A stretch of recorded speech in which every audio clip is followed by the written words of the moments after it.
10 திருக்குறள் சொன்னால் ஒரு இயர்போன் மற்றும் கொரோனாவினை தடுக்கும் மாஸ்க் இலவசம். தனியார் செல்போன் கடையில் குவிந்த மாணவ மாணவிகள்.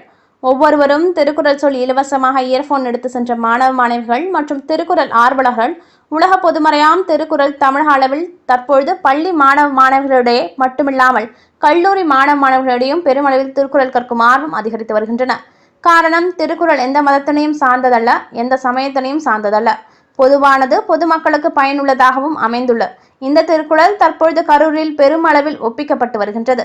காரணம், கடந்த சில வருடங்களுக்கு முன்னரே கரூர் திருக்குறள் பேரவை சார்பில் குறள் சொன்னால் பரிசு என்கின்ற விதத்தில் கரூர் திருக்குறள் பேரவையின் நிறுவன தலைவர் மேலை பழனியப்பன், பள்ளி பயிலும் மாணவ மாணவிகள் கரூர் திருக்குறள் பேரவை அலுவலகத்திற்கு வந்து குறள் சொன்னால் அவர்களுக்கு நூல்கள், பொன்னாடை அணிவிக்கப்பட்டு பாராட்டு, திருக்குறள் பொறித்த பேனாக்கள் ஆகியவற்றைகளை இலவசமாக மேலை பழனியப்பன் கொடுத்து வந்தார். இந்நிலையில் கரூரில் கடந்த சில மாதங்களுக்கு முன்னர் 10 திருக்குறள் சொன்னால் அரை லிட்டர் பெட்ரோல் இலவசம், 20 திருக்குறள் சொன்னால் 1 லிட்டர் பெட்ரோல் இலவசம் என்கின்ற திட்டத்தினை கரூர் வள்ளுவர் பெட்ரோல் பங்க் அறிவித்தது. பின்னர் தற்பொழுது கரூர் செங்குந்தபுரத்தில் ஸ்ரீயா மொபைல் என்கின்ற தனியார் மொபைல் கடையில் கரூர் மாவட்டத்தில் உள்ள மாணவ மாணவிகள் மற்றும் கல்லூரி மாணவ மாணவிகள் மட்டுமல்லாமல் தமிழ் ஆர்வலர்கள் என்று ஏராளமானோர் திருக்குறள் 10 சொன்னால் ஒரு செல்போனிலிருந்து வரும் சவுண்ட் இசையை கேட்கும் இயர்போன் இலவசம் என்றும் அதனுடன் கொரோனாவினை தடுக்கும் மாஸ்க் இலவசம் என்றும் அறிவித்தது. இதனால் மாணவ மாணவிகள், தமிழ் ஆர்வலர்கள் தினந்தோறும் சென்று 10 திருக்குறள் சொல்லி அவர்களுக்கு இலவசமாக கொரோனாவினை தடுக்கும் மாஸ்க் மற்றும் இலவச இயர்போனை இலவசமாக வாங்கி செல்கின்றனர். இந்த நிகழ்ச்சிக்கு கரூர் திருக்குறள் பேரவை நிறுவன தலைவர் மேலை பழனியப்பன் நடுவராக கலந்து கொண்டும் பரிசுகள் வழங்கும் நிகழ்ச்சிக்கு தலைமை தாங்கினார்.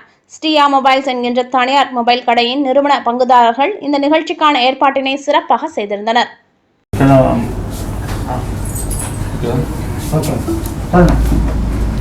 உலக பொதுமறையாக போற்றப்படக்கூடிய திருக்குறளை அரசு அதை ஏற்று ஒரு பொதுமறையாக அறிவிக்க வேண்டும் என்ற வேண்டுகோள் திருக்குறள் ஆர்வலர்களுடைய நீண்ட நாளைய கோரிக்கையாகும். திருக்குறளிலே இல்லாதது இல்லை, பொல்லாதது இல்லை, வள்ளுவன் சொல்லாதது இல்லை. இப்பாலும் எப்பாலும் கடல் கடந்த நாடுகளுக்கு அப்பாலும் முப்பாலுக்கிணையான அறநூல் இல்லை என்ற பெருமைக்குரியது இந்த வள்ளுவம். இந்த வள்ளுவத்தை வளரும் தலைமுறையினரிடம் கொண்டு செலுத்த வேண்டும் என்பதற்காக தொன்று தொட்டு அதற்கான குறளை தமிழ் ஆர்வலர்கள் சொல்லிக்கொண்டே இருக்கிறார்கள். பாடத்திட்டத்திலே திருக்குறள் அவ்வப்போது அறிவிக்கப்பட்டாலும் கூட முழுமையான செயல்பாட்டிற்கு இன்னும் வந்தபாடில்லை. அண்மையிலே நடந்த தேர்தலில் கூட அனைத்து கட்சிகளுமே திருக்குறளை பொதுமை நூலாக்கி அறிவிப்போம் என்று தங்களுடைய திட்டங்களிலே தெரிவித்திருக்கிறது. பாரதிய ஜனதா கூட 1330 திருக்குறளையும் கருங்கல்லிலே செதுக்கி மக்கள் பார்வைக்கு வைப்போம் என்றெல்லாம் சொல்லிக் கொண்டிருக்கிறார்கள். ஆனால் செயல்பாட்டிற்கு இன்னும் வந்தபாடில்லை. நித்தம் ஒரு குறள் நெட்டுருச் செய்யின் உத்தமனாவாய் உலகில் நீயே என்பதற்கு ஏற்ப மாணவ செல்வங்கள் திருக்குறளை படித்து அதன்படி வாழ்வார்களேயானால் அவர்களுடைய வாழ்க்கை மிக உயரிய நிலையை எட்டும் என்பது திண்ணம்.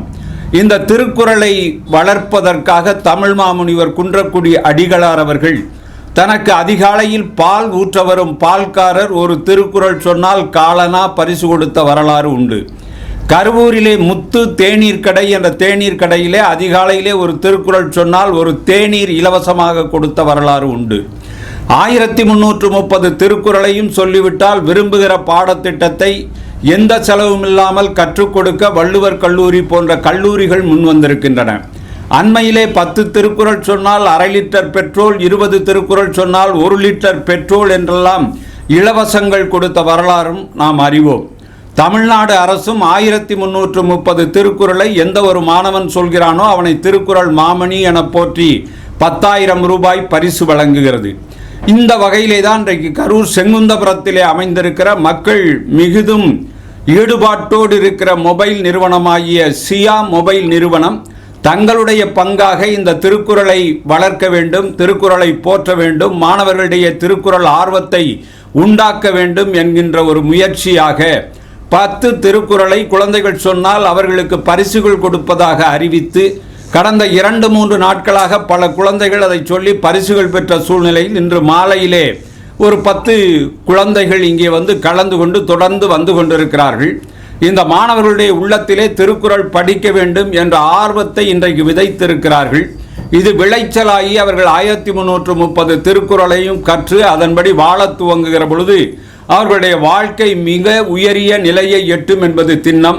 எனவே இது போன்ற சின்ன சின்ன செயல்களின் மூலமாக எப்படியாவது வளரும் தலைமுறைக்கு திருக்குறளை அவர்கள் மனத்திலே பதிய செய்ய வேண்டும். அவர்கள் திருக்குறளை ஆர்வத்தோடு கற்க வேண்டும். ஒவ்வொரு இல்லங்களிலும் உள்ளங்களிலும் திருக்குறள் இருக்க வேண்டும் என்ற இந்த செயல் போற்றுதலுக்கும் பாராட்டுதலுக்கும் உரியது. நிறுவனம் மென்மேலும் வளர பாராட்டுகிறோம்.